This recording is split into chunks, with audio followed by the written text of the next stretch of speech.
Bismillahirrahmanirrahim. Hunu ni wasia kwa jirani zetu wa Tanzania wa kuwataka wadumishe amani. Kwa hivyo tuwahusia ndugu zetu wa Tanzania waishi kwa amani. Wakushukuriwa ni Mwenyezi Mungu ambaye kwamba alojalia amani ndicho kitu ambacho kwamba chenye kufikiriwa na salama katika mii. Kama Mwenyezi Mungu Subhanahu wa Ta'ala na Mtume sallallahu alayhi wasallama alokipendelea zaidi na kusisitiza amani, na Mwenyezi Mungu akaeta aya maalumu ambazo kwamba zenye kuonesha umuhimu wa amani, akituambia alladhi at'amahum min ju'in wa amanahum min khawf. Yeye Mwenyezi Mungu pekee ndiye alosimamia kazi kama hiyo ya kuwalisha watu na kuwawekea watu amani, akawaondoshea hofu. Kwa hivyo tukiishi kiwa hatuna hofu katika mii yetu, tutaishi kwa uzuri. Hakuna chochote ambacho kwamba kitakacho kutusikilia maadamu tutakuwa na imani na amani.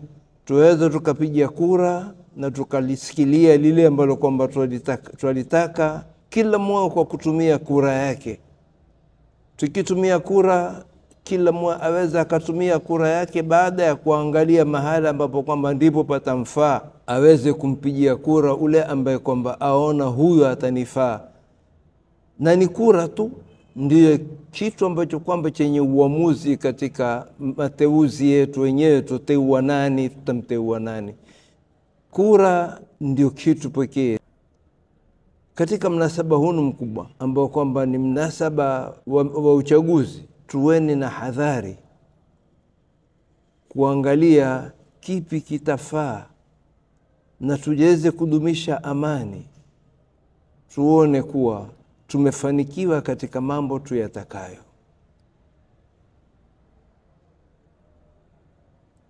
Insha Allah Mwenyezi Mungu atajalia muwe na amani na mudumishe amani. Kutoka wakati wa kampeni kama sasa ambavyo kwamba tumebakisha kama wiki moja, tufanyeni kampeni kwa amani. Siku ya uchaguzi kila mmoja aingie kwenye kituo cha uchaguzi, ateue utakao. Hiyo ni khiari ya mtu, na kila mmoja ayua maslaha ya kumteua huyu ni kwa nini na huyu ni kwa nini. Muhimu ni kuteuliwa mtu ambaye kwamba itakuwa ni maslaha kwa nchi, sio maslaha kwa watu. Sababu wenye kusimama pia waonekana huyu ana maslaha kwa nchi ama huyu ana maslaha kwa watu. Na insha Allahu Ta'ala nataraji maneno yangu yatapitia kila mahala ambapo kwamba penye shikio lenye kusikiza na kupulika. Mimi ni Ustadh Muhsin bin Sayyid Ali Badawi kutoka Markaz Habib Saleh, na watakia wa Tanzania wote wa bara na zisiwani amani.